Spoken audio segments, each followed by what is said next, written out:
ഏറ്റവും മനോഹരമായ ഈ കൂടിച്ചേരലിൽ മനസ്സിലേക്ക് ഇങ്ങനെ വരുന്നത് പ്രവാസം എന്ന വാക്ക് തന്നെയാണ്.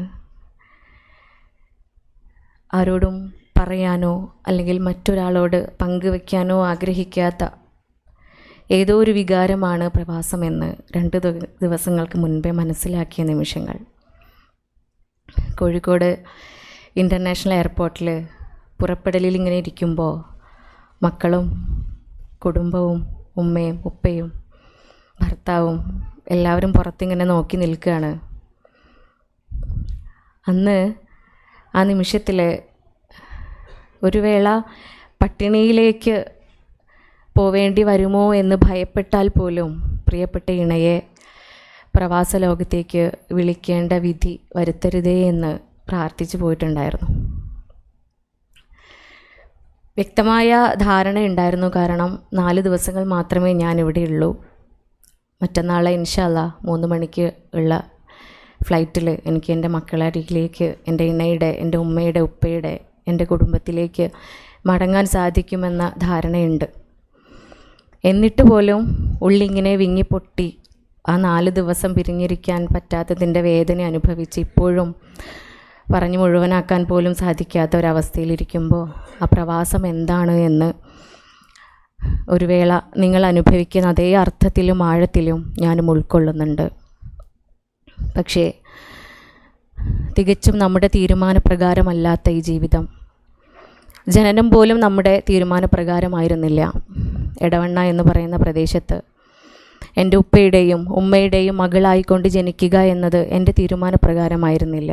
തികച്ചും എൻ്റെ മുൻപിലിരിക്കുന്ന നിങ്ങൾ ഓരോരുത്തരുടെയും, ഈ ഭൂമിയിലുള്ള 900 കോടിയിലേറെ വരുന്ന ജനങ്ങളുടെയും ആരുടെയും തീരുമാനപ്രകാരമായിരുന്നില്ല നമ്മുടെ ഓരോരുത്തരുടെയും ജനനം. തുടർന്ന് ജനിച്ചയുടനെ ആ ജീവൻ നിലനിർത്തുവാൻ വേണ്ടിയിട്ട് പടച്ച തമ്പുരാൻ സംവിധാനിച്ചു വെച്ച ഒന്നാണ് കരച്ചിൽ എന്ന് പറയുന്നത്. കരയാത്ത കുഞ്ഞിനെ ഡോക്ടർമാരും നഴ്സുമാരും തല്ലി കരയിപ്പിക്കും. അവിടെ ഇക്കിളിപ്പെടുത്തി ചിരിപ്പിക്കുന്നില്ല. ചിന്തിക്കുന്നവർക്ക് ദൃഷ്ടാന്തമുണ്ട് എന്ന് പരിശുദ്ധ ഖുർആൻ ഓർമ്മിപ്പിക്കുന്നത് അതുകൊണ്ടായിരിക്കാം. നാം ഇതുവരെ ചിന്തിച്ചിട്ട് കാണില്ല അല്ലേ, എന്തുകൊണ്ട് ജനിച്ചു വീഴുന്ന കുഞ്ഞിനെ ചിരിപ്പിക്കുന്നില്ല എന്ന്. ചിരിപ്പിക്കാറുണ്ടോ? നിങ്ങൾ മസിൽ പിടിച്ചിരിക്കരുത് കേട്ടോ. ഒന്നാമത് എന്താണെന്ന് വെച്ചാൽ എനിക്ക് മിമ്പറേ ഒരു കംഫർട്ടല്ല. ഞാൻ കയ്യിൽ മൈക്ക് പിടിച്ച് സംസാരിക്കുന്ന ആളാണ്. അപ്പോൾ നിങ്ങളിങ്ങനെ മസിൽ പിടിച്ചിരിക്കരുത്, നമുക്ക് ഒരുമിച്ച് സംസാരിക്കാം. അതാണ് ശീലം. അപ്പോൾ അൽഹംദുലില്ലാ. അപ്പോൾ നിങ്ങളെല്ലാവരും പങ്കുചേരണം സംസാരത്തിൽ. ഒറ്റയ്ക്ക് സംസാരിക്കുന്നത് ശീലമില്ല, ഇഷ്ടമില്ലാത്തൊരു കാര്യമാണ്. അപ്പോൾ ആ കരച്ചിൽ എന്ന് പറയുന്ന ആ ഒരു കർമ്മം, ജനിച്ചു വീഴുന്ന എല്ലാ കുഞ്ഞുങ്ങളും നമ്മളെല്ലാവരും കരഞ്ഞ് ജീവിച്ചവർ തന്നെയാണ്. കരയാത്ത കുഞ്ഞിനെ തല്ലി കരയിപ്പിക്കാറാണ് പതിവ്. അതെന്തുകൊണ്ടാണ് എന്ന് 32 വയസ്സ് തികയാൻ പോകുന്ന ഞാനോ അല്ലെങ്കിൽ അതിന് കുറവോ കൂടുതലോ ആയി കാലം ഈ ഭൂമിയിൽ ജീവിച്ച നമ്മൾ ആരോ ചിന്തിച്ചിട്ടുണ്ടോ എന്നറിയില്ല. എന്തുകൊണ്ട് ചിരിപ്പിച്ചിട്ടില്ല? എന്തുകൊണ്ട് ജീവിക്കണമെങ്കിൽ ഓക്സിജൻ ലങ്സിലേക്ക് എത്തിയാൽ മതി അല്ലേ? എന്തിനാണ് കരച്ചിൽ സംവിധാനിച്ച് വെച്ചത്? ഉമ്മയുടെ ഗർഭപാത്രത്തിൽ ഇരിക്കുന്ന സമയത്ത് ആംനിയോട്ടിക് ഫ്ലൂയിഡ് എന്ന് പറയുന്ന ആ നറിഷിങ് ഫ്ലൂയിഡിൽ നമ്മളൊക്കെ കിടന്നിരുന്ന സമയത്ത് നമ്മളാരും ശ്വസിച്ചിട്ടില്ല. നമുക്ക് ഓക്സിജനും എനർജിയും നൽകിയത് പൊക്കിൽ കൊടി വഴി ഉമ്മ കഴിക്കുമ്പോൾ ഉമ്മയുടെ ചോരയിൽ നിന്നും, ഉമ്മ ശ്വസിക്കുമ്പോൾ ഉമ്മയുടെ രക്തത്തിൽ നിന്നും മാത്രമാണ് നമുക്ക് ലഭിച്ചിരുന്നത്. സ്വന്തമായി കഴിക്കുകയോ ശ്വസിക്കുകയോ ചെയ്തിരുന്നില്ല. ആ ഒരു കാലഘട്ടത്തിൽ വെള്ളത്തിലിട്ടാൽ എപ്രകാരം എനിക്ക് ശ്വസിക്കാൻ കഴിയാതെ വരുമോ അപ്രകാരം തന്നെ ശ്വസിക്കാൻ പറ്റാതെ എൻ്റെ ലങ്സ്, എൻ്റെ റെസ്പിറേറ്ററി ഓർഗൻസ് ഒന്നും തന്നെ പ്രവർത്തിക്കാതിരുന്നിരുന്ന കാലത്ത് പുറത്തു വരുന്ന നിമിഷം എൻ്റെ തീരുമാനപ്രകാരമല്ലാതെ പുറത്തു വരുന്ന സമയം മുതൽ ഞാൻ ശ്വസനം തുടങ്ങുകയാണ്. എൻ്റെ ശ്വാസകോശത്തിലേക്ക് ഓക്സിജൻ ഇരച്ചു കയറുകയാണ്. അവിടെ എന്തുകൊണ്ട് കരച്ചിൽ സംവിധാനിച്ചു വച്ചു എന്ന് ചോദിച്ചു കഴിഞ്ഞാൽ, കരച്ചിൽ കൊണ്ടല്ലാതെ മറ്റൊരു വികാരം കൊണ്ടും നമ്മുടെ ലങ്സിലേക്ക്, ശ്വാസകോശത്തിലേക്ക് ഓക്സിജൻ ഇത്രയേറെ കയറുകയില്ല. ചിരിക്കണമെങ്കിലും സംസാരിക്കണമെങ്കിലും ശബ്ദം പുറപ്പെടുവിപ്പിക്കണമെങ്കിലും ഒക്കെ ലങ്സിൽ ഓക്സിജൻ കയറണം. ലങ്സിൽ കയറുന്ന ഓക്സിജൻ കാർബൺ ഡൈ ഓക്സൈഡായി പുറത്ത് വന്ന് വോക്കൽ കോഡ് അതിൽ തട്ടി നമ്മുടെ നാവും ചെറുനാവും പല്ലുകളും ഒക്കെ എല്ലാവരും കൂടെ പങ്കെടുത്തുകൊണ്ട് സംഭവിക്കുന്ന ഒന്നാണ് സംസാരം, ശബ്ദം എന്ന് പറയുന്നത്. സുബ്ഹാനല്ലാഹ്. ഇവിടെ ആ ശബ്ദം പുറപ്പെടുപ്പിക്കുക എന്നൊരു കർമ്മം മാത്രം നടന്നാൽ മതി നമ്മൾ ജീവിക്കണമെങ്കിൽ, ലങ്സിലേക്ക് ഓക്സിജൻ എത്തണമെങ്കിൽ. പക്ഷേ കരച്ചിൽ തന്നെ സംവിധാനിച്ചു വെച്ചു. ഡോക്ടർമാർ തല്ലി കരയിപ്പിച്ചു, അല്ലെങ്കിൽ ആ കുഞ്ഞിനെ വേദനിപ്പിച്ച് കരയിപ്പിച്ചു. കാരണം കരച്ചിലിനൊടുവിൽ ഒരു ദീർഘശ്വാസം എടുക്കാറുണ്ട് അല്ലേ? നമ്മളൊക്കെ കരയണവരാണ് അല്ലേ? കരയാത്ത ആരെങ്കിലും ഇവിടെ ഉണ്ടോ? ഉണ്ടാവില്ല. കരയുന്നവരാണ്. നമ്മളെല്ലാവരും കരയുന്നവരാണ്. റബ്ബിൻ്റെ മുൻപിൽ 5 നേരം നമ്മൾ കരയാറുണ്ട്. പല കാരണങ്ങൾ കൊണ്ടും നാം കരയാറുണ്ട്. ആ കരച്ചിലിൽ ഒരു ദീർഘശ്വാസം വരാറുണ്ട് അല്ലേ? എപ്പോഴും കരയുമ്പോൾ ഇതിനൊന്ന് ശ്രദ്ധിച്ച് നോക്കാം. ആ കരച്ചിലിനൊടുവിൽ വരുന്ന ഒരു ദീർഘശ്വാസം. ആ ദീർഘശ്വാസമാണ് ഭൂമിയിൽ എല്ലാതരം വികാരങ്ങളിൽ നിന്നും ലങ്സിൽ ഏറ്റവും കൂടുതൽ ഓക്സിജൻ കയറുന്ന ഒരു സംവിധാനം എന്ന് പറയുന്നത് ആ കരച്ചിലാണ്. അതുകൊണ്ട് തന്നെയാണ് അവിടെ കരച്ചിൽ സംവിധാനിച്ച് വെച്ചിട്ടുള്ളത്. അതുപോലും നമ്മുടെ തീരുമാനപ്രകാരമായിരുന്നില്ല. പുതിയ കോട്ടാണ് മൈ ലൈഫ് മൈ ചോയ്സ്. കേട്ടിട്ടില്ല നിങ്ങൾ? My life my choice. ഏറ്റവും കൂടുതൽ നമ്മുടെ കൗമാരപ്രായക്കാരായ കുട്ടികൾ ക്ലിനിക്കിൽ വരുന്ന സമയത്ത്, ഡോക്ടറെ നിങ്ങൾ എന്തിനാണ് എൻ്റെ കാര്യങ്ങളിൽ ഇടപെടുന്നത് അല്ലെങ്കിൽ ഉപദേശിക്കാൻ വരുന്നത്? My life is my choice എന്ന് ഓരോ ദിവസവും കേൾക്കാറുള്ള ഒരാളാണ്. പക്ഷേ എൻ്റെ ചോയ്സ് എന്ന് ഞാൻ കരുതുന്ന, ഞാൻ വിചാരിക്കുന്ന ആ ജീവിതത്തിൽ എനിക്ക് എത്രത്തോളം ചോയ്സ് ഉണ്ട് എന്ന് നമ്മളൊന്ന് അനലൈസ് ചെയ്ത് നോക്കാം. ആ ജീവിതം പോലും, ആ ജന്മം പോലും എൻ്റേതായിരുന്നില്ല, എൻ്റെ തീരുമാനപ്രകാരമായിരുന്നില്ല എന്ന് മനസ്സിലാക്കുന്ന നിമിഷം, ആ ശ്വസനം പോലും എൻ്റെ തീരുമാനപ്രകാരമായിരുന്നില്ല എന്ന് മനസ്സിലാക്കുന്ന നിമിഷം ആയിരുന്നുവെങ്കിൽ, എല്ലാവരും ഓക്സിജൻ ഇൻഹെയിൽ ചെയ്ത് കാർബൺ ഡൈ ഓക്സൈഡ് എക്സെയിൽ ചെയ്യുകയാണ് അല്ലേ? ഇവിടെ ആരെങ്കിലും കാർബൺ ഡൈ ഓക്സൈഡ് ഉള്ളിലെടുത്ത് ഓക്സിജൻ പുറത്തു വിടുന്നവരുണ്ടാ? ഇല്ല. നമ്മളെ ചെടികൾ മാത്രമാണ് പകൽ സമയങ്ങളിൽ ഫോട്ടോസിന്തസിസ് എന്ന് പറയുന്ന പ്രോസസ്സ് നടക്കാൻ വേണ്ടിയിട്ട് ഓക്സിജൻ എടുത്ത് ഫോട്ടോസിന്തസിസ് നടന്ന് കാർബൺ ഡൈ ഓക്സൈഡ് ഉള്ളിലേക്ക് എടുത്ത് ഓക്സിജൻ പുറത്തു വിടുന്നത്. നമ്മൾ മനുഷ്യന്മാർ, എല്ലാ ജീവജാലങ്ങളും, എല്ലാ ജീവികളും ഓക്സിജൻ ഉള്ളിലേക്ക് എടുത്ത് ഉപാപചയ പ്രവർത്തനങ്ങൾക്ക് ശേഷം കാർബൺ ഡൈ ഓക്സൈഡ് എക്സെയിൽ ചെയ്യുന്നവരാണ്. ഞാൻ വിചാരിക്കുകയാണ് എൻ്റെ ലൈഫ് എൻ്റെ ചോയ്സാണ്. അതുകൊണ്ട് ഈ ഭൂമിയിൽ കണ്ടാമിനേഷൻ ഇങ്ങനെ കൂടിക്കൊണ്ടിരിക്കുന്ന ഭൂമിയിൽ ഓസോൺ പാളികൾക്ക് വിള്ളൽ വരുന്ന ഈ അവസ്ഥയിൽ ഞാൻ എന്ത് ചെയ്യാണ്? എന്ന് മുതൽ എൻ്റെ ഫ്രീഡം എടുത്തുകൊണ്ട്, എൻ്റെ ചോയ്സ് എടുത്തുകൊണ്ട്, എൻ്റെ തീരുമാനം ഉപയോഗപ്പെടുത്തിക്കൊണ്ട് കാർബൺ ഡൈ ഓക്സൈഡിനെ എന്ന് മുതൽ ഉള്ളിലേക്കെടുത്ത് ഓക്സിജൻ പുറത്ത് വിടുകയാണ്. നടക്കുന്നെയാളെ കഴിയൂല അല്ലേ? ഞാനെന്നല്ല, ഈ ഭൂമിയിലുള്ള ഇസ്ലാഹി സെൻറ്ററിലുള്ള നിങ്ങൾ ആർക്കും പറ്റൂല. ഈ ഭൂമിയിലുള്ള 900 കോടി ജനങ്ങൾ വിചാരിച്ചിട്ടും കാര്യമില്ല. ആരെക്കൊണ്ടും സാധ്യമാവാത്ത ഒരു പ്രവൃത്തിയാണത്. കഴിയൂല. ഇത് വർഷങ്ങൾക്ക് മുൻപേ, 2-3 വർഷങ്ങൾക്ക് മുൻപേ, ആ യാതൊരു വിലയും നൽകാതെ നമ്മൾ ഓരോ നിമിഷവും ശ്വസിച്ചു കൊണ്ടിരിക്കുന്ന ഓക്സിജന് നമ്മൾ വില നൽകിയ ദിവസങ്ങളുണ്ടായിരുന്നു. ഒരു ദിവസം ശ്വസിക്കുവാൻ 1000-ങ്ങളും 10,000-ങ്ങളും നമ്മൾ നൽകിയ ദിവസങ്ങളുണ്ടായിരുന്നു. എന്നിട്ട് പോലും നമ്മൾ അറിയുന്നില്ല ഒരു മിനിറ്റിൽ എത്ര തവണ ഞാൻ ശ്വസിക്കുന്നുണ്ട്. എത്ര തവണ ഞാൻ ശ്വസിക്കുന്നുണ്ട് ഒരു മിനിറ്റിൽ? എത്ര തവണ തന്നെയാണ് നമ്മളൊക്കെ ശ്വസിക്കണത് ഒരു മിനിറ്റിൽ? ശ്വസിക്കണത് എനിക്ക് തോന്നുന്നു ജിദ്ദയിൽ പട്ടികളുണ്ടോയെന്ന് എനിക്കറിയില്ല. പട്ടി ഉണ്ടോ അവിടെ? ഉണ്ടോ? നമ്മുടെ നാട്ടിലൊക്കെ പട്ടി പിന്നാലെ കൂടാന്ന് പറഞ്ഞൊരു പ്രോസസ്സ് ഉണ്ട്. പട്ടി പിന്നാലെ കൂടിയാലും ഒരു മിനിറ്റിൽ 72 തവണ നമ്മൾ ശ്വസിക്കൂല. ആരോ പറഞ്ഞു ആൻസറില്ല. എന്തായിരുന്നു? ഒരു മിനിറ്റിൽ 16 മുതൽ 18 തവണ വരെയാണ് നോർമൽ റെസ്പിറേറ്ററി ഡിസ്ട്രസ്സുകളൊന്നും ഇല്ലാത്ത, റെസ്പിറേറ്ററി പ്രോബ്ലംസ് ഒന്നും ഇല്ലാത്ത ഒരു നോർമൽ മനുഷ്യൻ ശ്വസിക്കുക. ഇത് ഇത്രയേറെ നാളുകൾ 32ഓളം വർഷം ജീവിച്ച് ഞാൻ എൻ്റെ നെഞ്ചിലൊന്ന് തൊട്ട് നോക്കിയിട്ടില്ല. തമ്പുരാനെ, ഒരു മിനിറ്റിൽ ഞാൻ എത്ര തവണ നിനക്ക് വാടക തരാതെ ശ്വസിക്കുന്നുണ്ട്? 10 രൂപ പോലും നിനക്ക് വാടക തരാതെ, ഒന്ന് ഓർത്ത് നോക്കൂ. ഈ മാസാവസാനം നമുക്ക് റെൻ്റ് വരികയെന്ന് വിചാരിക്കാം. ഉമ്മ ശ്വസിച്ചതിന്, വാപ്പ ശ്വസിച്ചതിന്, അല്ലേ മക്കൾ ശ്വസിച്ചതിന്. നമ്മൾ കുട്ടികളെ മൂക്കും വായും പൊത്തി വെക്കും, അത്ര ശ്വസിച്ചാൽ മതി അല്ലേ? നമ്മൾ തന്നെ ചിലപ്പോൾ ഒന്ന് ചിന്തിക്കും, തമ്പുരാനെ മാസാവസാനം റെൻ്റ് വരുമല്ലോ, AC-യും കറണ്ടും വീട്ടിൽ നാട്ടിൽ ഓഫാക്കുന്നത് പോലെ ഉമ്മ പിന്നാലെ നടക്കും. കുട്ടികളെ റൂമിൽ കയറി ഇറങ്ങുമ്പോഴത്തേനും ഓഫാക്കാനായിട്ട് ഒരാൾ പിന്നാലെ നടക്കും പറയും എൻ്റെ അമ്മായിമ്മ. ആ അവസ്ഥയാണ്. കാരണം എന്താ? 2 മാസം കഴിയുമ്പോൾ അതിൻ്റെ ബില്ല് വരും. ആ ബില്ല് വരുമായിരുന്നുവെങ്കിൽ നമ്മളൊക്കെ വിജിലൻ്റ് ആവുമായിരുന്നു. പക്ഷെ ബില്ല് വരില്ല. പഠിച്ച തമ്പുരാന് ഇഷ്ടം പോലെ നമുക്ക് നൽകിയിട്ടുണ്ട്. അതുപോലും നിയന്ത്രിക്കാൻ കഴിയാത്തവരാണ് മൈ ലൈഫ് മൈ ചോയ്സ് എന്ന് പറഞ്ഞ് നടക്കുന്ന, അഹങ്കരിച്ച് അഹം എന്ന ഭാവം കൊണ്ട് നടക്കുന്ന, ഞാനെന്ന ഭാവവുമായി നടക്കുന്ന നമ്മൾ ഓരോരുത്തരും. എൻ്റെ കിഡ്നി എൻ്റെ ശരീരത്തിലൂടെ ഇങ്ങനെ സർക്കുലേറ്റ് ചെയ്തുകൊണ്ടിരിക്കുന്ന 5-6 ലിറ്റേഴ്സ് വരുന്ന രക്തത്തെ ഓരോ മിനിറ്റിലും ശുദ്ധീകരിക്കുന്നുണ്ട്, ഫിൽട്ടർ ചെയ്യുന്നുണ്ട്. അതിലാവശ്യമായ ഘടകങ്ങളെയൊക്കെ ചേർത്ത് ആവശ്യമില്ലാത്ത ഘടകങ്ങളെയൊക്കെ അതിൽ നിന്നും കളഞ്ഞുകൊണ്ട് എൻ്റെ ചോരയെ ശുദ്ധീകരിക്കുന്നുണ്ട്. അത് എൻ്റെ ഉമ്മയുടെ ഗർഭപാത്രത്തിൽ ഞാൻ ഏകദേശം 4-6 ആഴ്ചയാവുമ്പോൾ മുതൽ പ്രവർത്തിക്കാൻ തുടങ്ങുന്ന ആ അവയവത്തിന് ഞാനൊരു കപ്പവും കൊടുക്കുന്നില്ല. ഒരുപക്ഷെ ക്രിയാറ്റിൻ്റെ അളവ് കൂടിയിട്ടുണ്ട്. നാളെ മുതൽ ഡയാലിസിസ് വേണമെന്ന് ഡോക്ടർ ഡയഗ്നോസ് ചെയ്യുന്ന, ഡോക്ടർ പ്രിസ്ക്രൈബ് ചെയ്യുന്ന ആ നിമിഷം വരെ ഒരുപക്ഷെ ഞാൻ അതോർത്ത് അൽഹംദുലില്ലാ പറഞ്ഞിട്ടുണ്ടാവില്ല. ആ നമ്മളാണ് മൈ ലൈഫ് മൈ ചോയ്സ് എന്ന് പറഞ്ഞ് നടക്കുന്നവർ.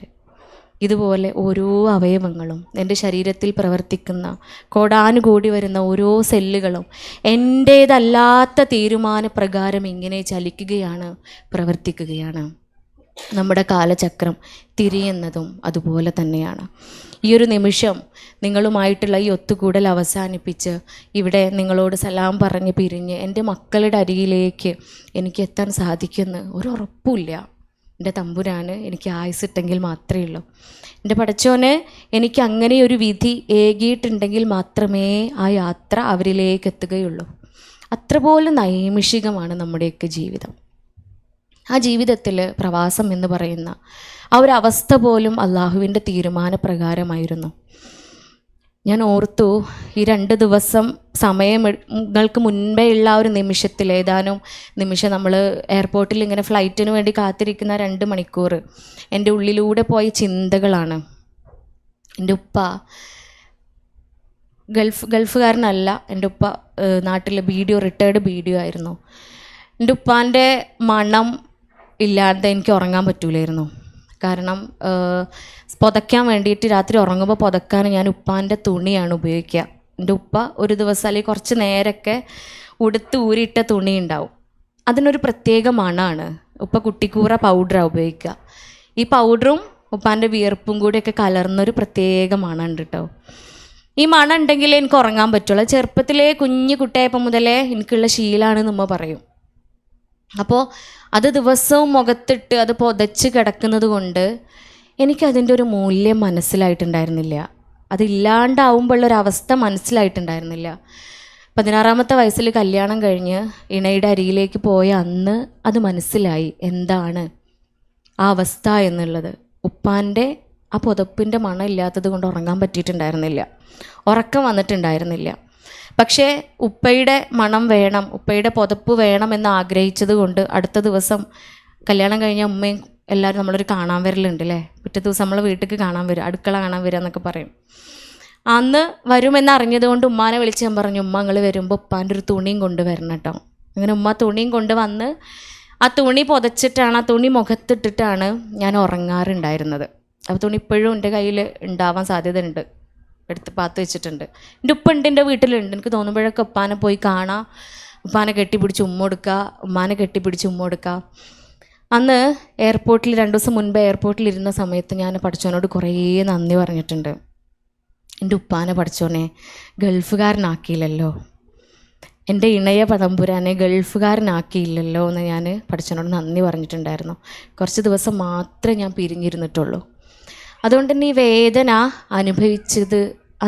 അനുഭവിക്കുന്ന 2 ദിവസത്തെ മാത്രം വേദന അനുഭവിക്കുന്ന ഞാനെങ്കിൽ വർഷങ്ങളോളം പ്രവാസത്തിലേക്ക് കടക്കേണ്ടി വന്ന, തികച്ചും അള്ളാഹുവിൻ്റെ തീരുമാനപ്രകാരം മാത്രം പ്രവാസ ജീവിതത്തിലേക്ക് എത്തിപ്പെട്ട നമ്മുടെ സുഹൃത്തുക്കളുടെ, സഹോദരന്മാരുടെ ആ ഒരു വിധി എന്ന് പറയുന്നത് ഇങ്ങനെ മനസ്സിൽ ഓർക്കുകയാണ്. പക്ഷേ എന്നിരുന്നാലും കേൾക്കൂലേ, 10-30 വർഷം ഗൾഫിൽ നിന്നിട്ട് എന്തേ ഉണ്ടാക്കി, അല്ലെങ്കിൽ 40 വർഷം ഗൾഫിൽ നിന്നിട്ട് ഓനൊരു പുരയും കൂടെ ഇല്ല, അല്ലെങ്കിൽ ഓന് സമ്പത്തൊന്നുമില്ല എന്നുള്ളത് പലപ്പോഴും ഞാനൊക്കെ ചിലപ്പോൾ പറഞ്ഞിട്ടുണ്ടാവുമായിരിക്കും. കാരണം അത് അനുഭവിക്കാത്ത ഒരാളായതുകൊണ്ട് സുഖമായിട്ടത് പറയാം. നമുക്ക് അനുഭവമാണല്ലോ ഏറ്റവും വലിയ ഗുരു എന്ന് പറയുന്നത്, അനുഭവം മാത്രമാണ്. അതുകൊണ്ട് തന്നെ അത് അനുഭവം ഇല്ലാത്തത് കൊണ്ട് തന്നെ ഒരു പക്ഷേ എൻ്റെ വായിൽ നിന്ന് പോലും ഒക്കെ വന്നു പോയിട്ടുണ്ടാവും. കുറേ കാലം ഗൾഫിൽ നിന്നിട്ട് എന്താ ഉണ്ടാക്കിയത് അല്ലെങ്കിൽ എന്താ സമ്പാദിച്ചത് എന്നൊക്കെ ചോദിച്ചിട്ടുണ്ടാവും. പക്ഷേ പഠിപ്പിച്ചു, കെട്ടിച്ചു, സഹായിച്ചു, അല്ലേ? കുറേ മന്ദിരങ്ങൾ ഉണ്ടാക്കി, കുറേ എത്തീങ്കാനകൾ ഉണ്ടാക്കി, കുറേ പള്ളികൾ ഉണ്ടാക്കി. നാട്ടിലുള്ള ഏത് നന്മകളിൽ നിന്നാണ് പ്രവാസികളെ ഒഴിവാക്കാൻ പറ്റുക? എടുത്തു നോക്കിക്കഴിഞ്ഞാൽ നാട്ടിലുള്ള എല്ലാ നന്മകളിലും പ്രവാസികളുടെ പങ്കുണ്ടാവും. പരിശുദ്ധ ഖുർആൻ അള്ളാഹു നമ്മോട് പറയുന്നുണ്ട് ഖുർആനിലൂടെ, നിങ്ങൾ പ്രതിഫലം ഒന്നും പ്രതീക്ഷിക്കാതെ പ്രവർത്തിക്കുക. ഒരുപക്ഷെ അംഗീകാരം ലഭിച്ചോളണമെന്നില്ല, ഒരുപക്ഷെ അതുകൊണ്ട് നേട്ടങ്ങളൊന്നും ലഭിച്ചു കൊള്ളണമെന്നില്ല, നാട്ടുകാർ നിങ്ങളെ പുകഴ്ത്തി പാടിക്കൊള്ളണമെന്നില്ല, നിങ്ങളെ ബഹുമാനിച്ചോളണമെന്നില്ല. പക്ഷേ ഉപാധികളില്ലാതെ അള്ളാഹുവിൻ്റെ പ്രതിഫലം മാത്രം പ്രതീക്ഷിച്ചുകൊണ്ട് നിങ്ങൾ പ്രവർത്തിക്കുക എന്ന് പറയുന്ന അള്ളാഹുവിൻ്റെ മഹത്തായ വചനങ്ങൾ ഇങ്ങനെ നമ്മുടെ മുന്നിൽ പ്രത്യക്ഷപ്പെടുകയാണ്. മഹാനായ സൂഫി അനസൗരി അവറുകൾ പറയുന്നുണ്ട്, നിങ്ങൾ ധീരന്മാരുടെ പ്രവർത്തികളിൽ ഏർപ്പെടുക. അടുത്ത ചോദ്യം വരികയാണ്, എന്താണ് ധീരന്മാരുടെ പ്രവർത്തികൾ? ധീരന്മാരുടെ പ്രവർത്തികൾ എന്നറിയപ്പെടുന്ന ആ പ്രവർത്തികൾ എന്തൊക്കെയാണ്? അദ്ദേഹം വിവരിക്കുകയാണ്, ഹലാലായ മാർഗത്തിൽ അധ്വാനിക്കുകയും ഹലാലായ മാർഗത്തിൽ നേടുകയും അധ്വാനിക്കുകയും ചെയ്യുകയും ആ അധ്വാനിച്ചത് തൻ്റെ കുടുംബത്തിനു വേണ്ടി ചിലവഴിക്കുകയും ചെയ്യുന്നവരാണ് ധീരന്മാർ. അവരാണ് ധീരന്മാർ എന്ന് പറയുമ്പോൾ തികച്ചും തീർച്ചയായും തൻ്റെ കുടുംബത്തിനു വേണ്ടി സമയങ്ങളെടുത്ത് ജോലിയെടുത്ത് ഒരുപാട് പ്രയാസങ്ങളും ഒരുപാട് നഷ്ടങ്ങളും ഉണ്ടായിട്ടും അവയൊക്കെ സഹിച്ചുകൊണ്ട് ഈ നാട്ടിൽ വന്ന് പ്രവാസം എന്ന് പറയുന്ന ആ വിധിയിലേക്ക് എത്തപ്പെട്ട സുഹൃത്തുക്കൾ. ഇന്ന് ഇവിടെ ഏറ്റവും കൂടുതൽ പറയാൻ ആഗ്രഹിക്കുന്ന ഒന്ന് മറ്റൊന്നുമല്ല, നമ്മളെയൊക്കെ കുടുംബങ്ങളെക്കുറിച്ചാണ്. നാട്ടിൽ ജീവിക്കുന്ന, നാട്ടിൽ ജോലി ചെയ്യുന്ന ഒരു ഡോക്ടർ അല്ലെങ്കിൽ ഒരു കൗൺസിലർ എന്നുള്ള രൂപത്തിൽ നിങ്ങളുടെ അടുത്ത് പങ്കുവയ്ക്കാൻ ആഗ്രഹിക്കുന്ന ചില കാര്യങ്ങളുണ്ട്. എൻ്റെ ക്ലിനിക്കിൽ ഞാൻ ഒരു ഫാമിലി കൗൺസിലർ എന്നുള്ള രൂപത്തിലാണ് ക്ലിനിക്കിൽ ഏറ്റവും കൂടുതൽ പേഷ്യൻസ് വരാറുള്ളത്. ഫാമിലി കൗൺസിലിങ്ങിന് വേണ്ടിയിട്ടാണ്. ഇതിൽ ഓരോ ദിവസവും 6 വർഷമായി ഞാൻ എൻ്റെ ക്ലിനിക്ക് സ്റ്റാർട്ട് ചെയ്തിട്ട് ഓരോ വർഷവും 1-2 പ്രവാസി കുടുംബങ്ങളെ ഞാൻ കണ്ടുമുട്ടാറുണ്ട്. പ്രവാസ ലോകത്ത് നിന്നും വരുന്ന ആളുകളെ എൻ്റെ ക്ലിനിക്കിലേക്ക് വരുന്നവരിൽ നിന്നും അവരുടെ മക്കളുടെ പ്രശ്നങ്ങൾ ഞാൻ നേരിടാറുണ്ട്. അപ്പോഴൊക്കെ ആഗ്രഹിക്കാറുണ്ട്, എന്തുകൊണ്ട് ഇങ്ങനെ സംഭവിക്കുന്നു, അല്ലെങ്കിൽ എന്തുകൊണ്ട് ഈ മക്കൾക്ക് ഇങ്ങനത്തെ പ്രശ്നങ്ങൾ വരുന്നു എന്നൊരു വേള പ്രവാസം എന്താണെന്ന് അനുഭവിച്ചിട്ടില്ല എങ്കിലും അവരുടെയൊക്കെ പങ്കുവെക്കലിൽ നിന്നും അവരുടെ ആ പ്രയാസങ്ങളുടെ ആ കൂടിച്ചേരലിൽ നിന്നും ഒടുവിൽ പരിഹാരത്തിലേക്ക് ഇങ്ങനെ എത്തിച്ചേരുന്ന ആ അവസ്ഥയിൽ നിന്നും എന്തുകൊണ്ട് ഇങ്ങനെ സംഭവിച്ചു എന്ന ആ കാരണത്തെ തിരയലിൽ നിന്നും പലപ്പോഴും കിട്ടാറുണ്ട്. അതുകൊണ്ട് തന്നെ ഇത്തരം ഒരു വേദി കിട്ടിയ അവസരത്തിൽ ഞാൻ നിങ്ങളുടെ അടുത്ത് പങ്കുവെക്കാൻ ആഗ്രഹിക്കുന്ന ചില കാര്യങ്ങളാണ് നമ്മുടെ കുടുംബം. അത് എന്തുകൊണ്ട് ഇങ്ങനെയൊക്കെ സംഭവിക്കുന്നു, അല്ലെങ്കിൽ ഇങ്ങനെ സംഭവിക്കാതിരിക്കാൻ എന്ത് ചെയ്യണമെന്ന് ഞാൻ എന്നോടെന്ന പോലെ ഓരോ നിമിഷവും വൈകുന്നേരം ക്ലിനിക്ക് അടച്ച് വീട്ടിലേക്ക് പോകുമ്പോൾ സ്വയം ഒരു വിലയിരുത്തൽ നടക്കാറുണ്ട്. ഇന്ന് മുന്നിൽ വന്ന് കണ്ണുനീരൊഴുക്കിയ, ഇന്ന് മുന്നിൽ വന്ന് സങ്കടങ്ങൾ പറഞ്ഞ എന്നെപ്പോലെയുള്ള ഉമ്മമാർ, എൻ്റെ ഇണയെപ്പോലെയുള്ള വാപ്പമാർ, എന്നെപ്പോലെയുള്ള കുടുംബങ്ങൾ, അവർ പെട്ടുപോയ ആ ആപത്തുകളിൽ അവരനുഭവിക്കുന്ന ആ ദുഃഖങ്ങൾ ഞങ്ങൾക്കും ഇല്ലാതിരിക്കാൻ, ഭാവി ജീവിതത്തിൽ ഒരിക്കലും അവരിൽ ഉൾപ്പെടാതിരിക്കാൻ എന്ത് ചെയ്യണം, എങ്ങനെയാവണം, എങ്ങനെയെല്ലാം ആയി തീരരുത് എന്നൊരു അസസ്മെൻറ്റ് നടത്താറുണ്ട് എപ്പോഴും. അതിൽ നിന്നും കിട്ടുന്ന ചില പാഠങ്ങൾ, അല്ലാതെ മറ്റൊന്നുമല്ല. നിങ്ങളെയൊക്കെ പോലെ തന്നെ യാതൊരു പ്രത്യേകതകളും ഇല്ലാത്ത ഒരാളാണ്. സാധാരണ ഒരു മകളാണ്, മരുമകളാണ്, ഉമ്മയാണ്, നാത്തൂനാണ്, മൂത്തച്ചിയോ ഇളച്ചിയോ ഒക്കെയാണ്, അല്ലേ? നിങ്ങളൊക്കെ അതൊക്കെ തന്നെയല്ലേ? ആണല്ലോ അല്ലേ? അപ്പോൾ അതിൽ നിന്നൊന്നൊരു പ്രത്യേകതയില്ല. മജ്ജയും മാംസവും ചിന്തയും വികാര വിചാരങ്ങളൊക്കെ ഉള്ള ഒരു പെണ്ണിൻ്റെ എല്ലാ ചിന്തകളും ഒക്കെ ഉള്ള ഒരാൾ മാത്രമാണ്. പക്ഷേ ഒരു പ്രത്യേകത എന്താണെന്ന് വെച്ച് കഴിഞ്ഞാൽ, മനസ്സിലാക്കുന്ന ഒന്ന്, കുറേ പ്രശ്നങ്ങളുമായിട്ട് കുറേ ആളുകൾ മുന്നിൽ വരാറുണ്ട്. അതുകൊണ്ട് തന്നെ എന്തൊക്കെയാണ് നമ്മളെ അലട്ടുന്ന പ്രശ്നങ്ങൾ, നമ്മളെ അലട്ടുന്ന പ്രയാസങ്ങൾ എന്ന് അറിയാറുണ്ട്. ഒരുമിച്ച് ചിന്തിച്ച് ഒരുമിച്ച് കൂടിച്ചേർന്ന് തീരുമാനങ്ങളിലേക്ക് എത്താറുണ്ട്. അത് മാത്രമായിരിക്കും ഒരുപക്ഷെ ഇങ്ങനെ നിങ്ങളുടെ മുൻപിൽ ഇത്രയും ദൂരം താണ്ടി വന്ന് ഇങ്ങനെ സംസാരിക്കാൻ പ്രാപ്തയാക്കിയത്. അൽഹംദുലില്ലാ. അപ്പോൾ ആ കുടുംബം നമുക്കറിയാം, പരിശുദ്ധ ഖുർആൻ മാസ്മരികമായ വരികളിലൂടെ നമ്മെ ഓർമ്മിപ്പിക്കുകയാണ്. അഊദു ബില്ലാഹി മിനശ് ശൈത്വാനിർ റജീം. ഖൂ അൻഫുസക്കും വ അഹ്ലീക്കും നാറ. നിങ്ങളെയും നിങ്ങളുടെ കുടുംബത്തെയും കത്തിജ്വലിക്കുന്ന നരകാഗ്നിയിൽ നിന്നും കാത്തുരക്ഷിക്കുക. നോക്കൂ, നമ്മുടെയൊക്കെ ജീവിത ലക്ഷ്യം, ഈ ഭൂമിയിൽ ജീവിക്കുന്നതിൻ്റെ ലക്ഷ്യം എന്ന് പറയുന്നത് മരണശേഷം ലഭിക്കുന്ന മോക്ഷം തന്നെയാണ്. ആ സാൽവേഷന് വേണ്ടിയിട്ടാണ് നമ്മളൊക്കെ ജീവിക്കുന്നത്. നരകശിക്ഷയിൽ നിന്നും രക്ഷപ്പെട്ട് സ്വർഗ്ഗപൂങ്കാവനത്തിലേക്ക് പ്രവേശിക്കുക എന്നല്ലാതെ മറ്റൊരു ലക്ഷ്യവും ആധികാരികമായി നമുക്കില്ല എന്ന് പറയുമ്പോഴും ജീവിത സൗഖ്യം, ഭൂമിയിലെ ജീവിത സൗഖ്യം കൂടി നമ്മൾ ലക്ഷ്യം വെക്കുന്നുണ്ട്. ഭൂമിയിൽ ജീവിക്കുമ്പോൾ സമാധാനത്തോടെ, സന്തോഷത്തോടെ, സംതൃപ്തിയോടെ ജീവിക്കാൻ സാധിക്കണമേ എന്ന് കൂടി പ്രാർത്ഥനകളിൽ നമ്മൾ ഉൾപ്പെടുത്താറുണ്ട്. പരീക്ഷണങ്ങളിൽ വിജയിക്കുന്നവരുടെ കൂട്ടത്തിൽ എന്നെ നീ ഉൾപ്പെടുത്തണമേ എന്ന് ഓരോ ശ്വാസത്തിലും ഓരോ പ്രാർത്ഥനയിലും നമ്മൾ ഉൾപ്പെടുത്താറുണ്ട്. ഇവിടെ ഈ ഏറ്റവും വലിയ ലക്ഷ്യം എന്ന് പറയുന്ന സ്വർഗത്തിന് വേണ്ടിയിട്ട് നാം മനുഷ്യർ ഓരോരുത്തരും ലക്ഷ്യമിട്ട് ഇങ്ങനെ ഓടുകയാണ്, പ്രവർത്തിക്കുകയാണ്.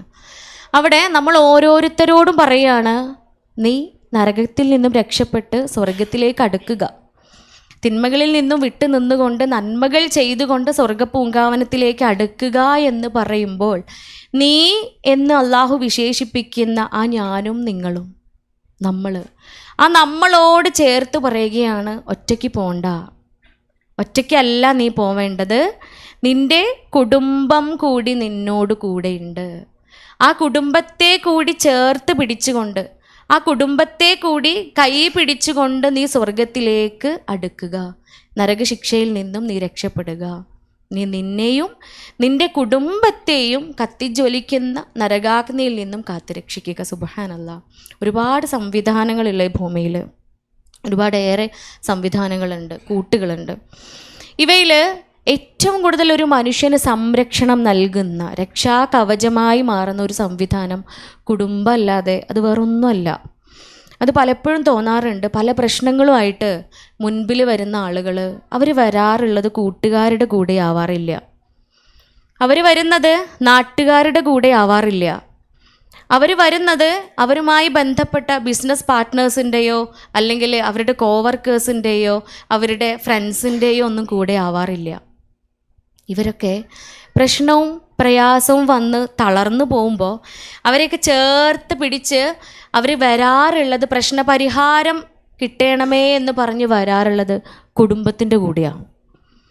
അതൊരു പക്ഷേ കൗമാരപ്രായത്തിലുള്ള കുട്ടികളാവാം, സ്ത്രീകളാവാം, പുരുഷന്മാരാവാം, ചെറിയ മക്കളാവാം, ഏത് പ്രായത്തിലും ഏത് ജോലിയിലും ഏത് സ്ഥാനമാനങ്ങളിലും ഇരിക്കുന്ന ആളുകളാണെങ്കിലും ഇവരൊക്കെ ഒരു പ്രശ്നം വരുമ്പോൾ, പ്രയാസം വരുമ്പോൾ അതിന് പരിഹാരം എന്നോണം ഇറങ്ങിത്തിരിക്കാറുള്ളത് കുടുംബത്തിൻ്റെ കൂടെയാണ്. കാരണം എന്തുകൊണ്ടാണ്? പ്രശ്നം വരുമ്പോൾ, പ്രയാസം ഉണ്ടാവുമ്പോൾ, മനസ്സിന് ബുദ്ധിമുട്ടുണ്ടാവുമ്പോൾ നമ്മളെ ചേർത്ത് പിടിക്കുക ഏറ്റവും കൂടുതൽ നമ്മളെ കുടുംബങ്ങളാണ്. അതുകൊണ്ട് തന്നെയാണ് സിഗ്മണ്ട് ഫ്രോയിഡ് എന്നറിയപ്പെടുന്ന, മനഃശാസ്ത്രത്തിൻ്റെ പിതാവ് എന്നറിയപ്പെടുന്ന മഹാൻ 1700ഓളം കുടുംബങ്ങളിൽ നടത്തിയ ഒരു പഠന റിപ്പോർട്ട് പറയുന്നത് ഇങ്ങനെയാണ്. ലോകത്ത് ഉള്ള എല്ലാ മനുഷ്യന്മാരിലും മനോരോഗികൾ എന്നറിയപ്പെടുന്ന ആളുകളിൽ, മനസ്സിൻ്റെ പ്രയാസം അനുഭവിക്കുന്ന ആളുകളിൽ, മനപ്രയാസങ്ങളും അല്ലെങ്കിൽ മനസ്സിൻ്റെ ബുദ്ധിമുട്ടുകൾ അനുഭവിക്കുന്ന ആളുകളിൽ അവരുടെയൊക്കെ മനോരോഗങ്ങൾക്ക്, മനോവിഭ്രാന്തികൾക്ക് 75% കാരണവും അവരുടെ കുടുംബ ബന്ധങ്ങൾക്കിടയിലുണ്ടാവുന്ന, കുടുംബ ബന്ധങ്ങൾക്കുള്ളിലുണ്ടാവുന്ന ശിഥിലതയാണ്, വിള്ളലുകളാണ്, പ്രശ്നങ്ങളാണ് എന്ന്. ഇത് 1700ഓളം കുടുംബങ്ങളിൽ നടത്തിയ ഒരു പഠന റിപ്പോർട്ടാണ്. ഏകദേശം 15 വർഷക്കാലം എടുത്ത് നടത്തിയ ഒരു പഠനത്തിൻ്റെ റിപ്പോർട്ടാണത്. നമുക്ക് പഠിക്കാനുള്ള മനഃശാസ്ത്ര ബുക്സുകളിലൊക്കെ അവൈലബിൾ ആയിട്ടുള്ള റെഫറൻസ് ആണത്. ഗൂഗിളിൽ അടിച്ചു നോക്കിയാൽ നമുക്ക് വ്യക്തമായിട്ട് കിട്ടും. ഇത് ഒരു പക്ഷേ 15 വർഷത്തെ ഒരു പഠന റിപ്പോർട്ട് ശാസ്ത്രം പുരോഗമിച്ചതിൻ്റെ ഫലമായിട്ട് സിഗ്മണ്ട് ഫ്രോയിഡ് എന്ന് അറിയപ്പെടുന്ന മഹാൻ ഒരുപാട് ശാസ്ത്രജ്ഞന്മാരുടെ സഹായത്തോടു കൂടിയിട്ട് നടത്തിയൊരു പഠന റിപ്പോർട്ടാണ്. പക്ഷേ തികച്ചും ഇല്ലിറ്ററേറ്റ് ആയിരുന്ന മുഹമ്മദ് മുസ്തഫ സ്വല്ലല്ലാഹു അലൈഹി വസല്ലമ യാതൊരു ശാസ്ത്രത്തിൻ്റെയും പിൻബലമില്ലാതെ, യാതൊരു ശാസ്ത്രത്തെയും കൂട്ടുപിടിക്കാതെ നമ്മെ ഓർമ്മിപ്പിക്കുകയാണ്, നമ്മോട് പഠിപ്പിക്കുകയാണ്, നിങ്ങൾ കുടുംബബന്ധം ഊട്ടിയുറപ്പിക്കുക. കുടുംബബന്ധം ഊട്ടിയുറപ്പിക്കുന്നവനും ഞാനും നാളെ സ്വർഗപ്പൂങ്കാവനത്തിൽ ഇപ്രകാരമായിരിക്കും. കുടുംബബന്ധം മുറിക്കുന്നവൻ നമ്മിൽപ്പെട്ടവനല്ല. വീണ്ടും വീണ്ടും ചരിത്രം നമ്മെ ഓർമ്മിപ്പിക്കുക. ഒരിക്കൽ റസൂൽ കരീം സല്ലല്ലാഹു അലൈഹി വസല്ലമയുടെ പള്ളിയിൽ ഹബീബ് സുജൂദ് ചെയ്യുന്ന ഭാഗത്ത് ഒരാൾ വന്ന് മൂത്രമൊഴിക്കുകയാണ്. സഹാബിമാർക്ക് എല്ലാവർക്കും കോപം വന്നു. ഉടനെ അവരെല്ലാവരും കൂടെ ചേർന്ന് ഈ വ്യക്തിയെ അവിടെ നിന്നും ആട്ടി ഓടിക്കാൻ ഒരുങ്ങുകയാണ്. പക്ഷേ ഹബീബ് തടുക്കുക ചെയ്തത്. അല്ലാതെ റസൂല് തടുത്തിട്ട് പറയാൻ ഒരിക്കലും പാടില്ല. പടച്ചോൻ പുറത്തു കൊടുക്കുന്നവനാണ്, തൗബ നൽകുന്നവനാണ് അള്ളാഹു. പടച്ചോൻ ക്ഷമിച്ചു കൊടുക്കും, പുറത്തു കൊടുക്കും. അദ്ദേഹത്തെ ഉപദേശിക്കുകയും ഗുണദോഷിക്കുകയും ചെയ്യുകയാണ് നാം ചെയ്യേണ്ടത് എന്ന് ഉണർത്തി ആ സദസ്സിനെ ഒതുക്കുകയാണ് ഹബീബ് ചെയ്തത്. ആ ഹബീബ് മറ്റൊരവസരത്തിൽ യാതൊരു പ്രകോപനവും കൂടാതെ തൻ്റെ സദസ്സിൽ നിന്നും ഒരാളെ എഴുന്നേൽപ്പിച്ച് അവിടെ നിന്നും പറഞ്ഞയക്കുകയാണ്. സഹാബിമാർക്കെല്ലാം അത്ഭുതം തോന്നി. അവരെല്ലാം ചോദിച്ചു, എന്തുകൊണ്ടാണ് ഒരു കാരണവുമില്ലാതെ, യാതൊരു കാരണവും കൂടാതെ തന്നെ ആ വ്യക്തിയെ ഈ സദസ്സിൽ നിന്നും പറഞ്ഞയച്ചത്? കാരണം അള്ളാൻ്റെ ഹബീബ് സല്ലല്ലാഹു അലൈഹി വസല്ലമ പള്ളിയിൽ മൂത്രമൊഴിക്കുക എന്ന വലിയ ഒരു തെറ്റ് ചെയ്ത ആളെ പോലും ഇവിടെ നിന്നും പറഞ്ഞയക്കാനോ അപമാനിക്കാനോ സമ്മതിക്കാത്ത അത്രയും ഹൃദയ വിശാലതയുള്ള മഹാനാണ്. എന്തുകൊണ്ടാണ് അദ്ദേഹം ഈ ഒരു സന്ദർഭത്തിൽ ഇങ്ങനെ ചെയ്തത് എന്ന ചോദ്യത്തിന് ഹബീബ് നൽകിയ മറുപടി ഇങ്ങനെയായിരുന്നു: അയാൾ കുടുംബബന്ധം മുറിച്ചവനാണ്. അതുകൊണ്ട് തന്നെ എൻ്റെ സദസ്സിലിരിക്കാൻ യോഗ്യനല്ല എന്നതായിരുന്നു മറുപടി. ഈ ഹബീബ് യാതൊരു ശാസ്ത്രത്തിൻ്റെയും പിൻബലമില്ലാതെ, മനഃശാസ്ത്രത്തിൻ്റെയോ 1700 കുടുംബങ്ങളിൽ നടത്തിയ പഠനത്തിൻ്റെയോ ഫലമല്ലാതെ നമ്മോട് ഓരോരുത്തരോടും ഉണർത്താണ്, നിങ്ങൾ കുടുംബബന്ധം ഊട്ടിയുറപ്പിക്കുക. വർഷങ്ങൾക്കിപ്പുറം 1500 വർഷങ്ങൾക്ക് മുൻപേ ഹബീബ് നമ്മെ പഠിപ്പിച്ച അതേ കാര്യം വർഷങ്ങൾക്കിപ്പുറം ശാസ്ത്രം തെളിയിക്കുകയാണ്. 75% മനോരോഗങ്ങളുടെയും രോഗകാരണമെന്ന് പറയുന്നത് ബന്ധങ്ങൾക്കുള്ളിലുണ്ടാകുന്ന ശിഥിലതയാണ്, ബന്ധങ്ങൾക്കിടയിൽ ഉണ്ടാകുന്ന വിള്ളലുകളാണ് എന്ന് പറയുമ്പോൾ സുബ്ഹാനല്ലാഹ് നാം ഓർക്കുക, ഇസ്ലാം ഈസ് ആൻ ഐഡിയോളജി. അതൊരു ജീവിത രീതിയാണ്, ഒരു മതം എന്നതിലുപരി. ഒരു മനുഷ്യന് ആരോഗ്യവാനായി ജീവിക്കുവാൻ എന്തെല്ലാം വേണം? എറ്റേണൽ സാൽവേഷൻ എന്നതിലുപരി, അല്ലെങ്കിൽ അത്ര തന്നെ ആഴത്തിലും അർത്ഥത്തിൽ ഈ ഭൂമിയിൽ ആരോഗ്യവതിയായി ജീവിക്കുവാൻ ഞാൻ എന്തെല്ലാം സ്വീകരിക്കണം, ഞാൻ എന്തെല്ലാമായി തീരണം? ആരോഗ്യം, ഹെൽത്ത് എന്നതിൻ്റെ ഡെഫിനിഷൻ തന്നെ നമുക്കറിയാം അല്ലേ? എന്താണ്? What is health? Health is physical, mental and social well-being, not merely the absence of diseases in the World Health Organization പറയുമ്പോൾ ശാരീരികമായും മാനസികമായും സാമൂഹികമായും നാം ഓരോരുത്തരും അനുഭവിക്കുന്ന സുസ്ഥിരാവസ്ഥയാണ് ആരോഗ്യം. അത് വെറും രോഗമില്ലാത്ത അവസ്ഥയല്ല. എനിക്ക് കാലുവേദന ഇല്ല, ഊരവേദന ഇല്ല, മുട്ടുവേദന തീരെ ഇല്ല, ഷോൾഡർ പെയിൻ പിന്നെ ഞാൻ അനുഭവിച്ചിട്ട് പോലും ഇല്ല.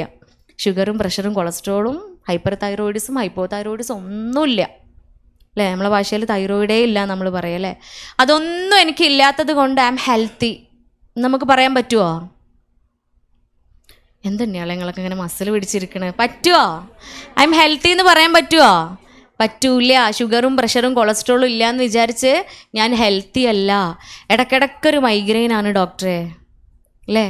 ഇടയ്ക്കിടയ്ക്ക് ഒരു മൈഗ്രെയിനാണ്. MRI എടുത്ത് നോക്കി, CT എടുത്ത് നോക്കി, ഒന്നുമില്ല, ഒന്നും കാണുന്നില്ല. പക്ഷേ ഇടയ്ക്കൊരു തലവേദനയാണ്. ചിലപ്പോൾ തലേൻ്റെ വലത് ഭാഗത്ത്, ചിലപ്പോൾ തലേൻ്റെ ഇടത് ഭാഗത്ത്, ചിലപ്പോൾ തലേൻ്റെ മുൻപിൽ, ചിലപ്പോൾ ബാക്കിൽ.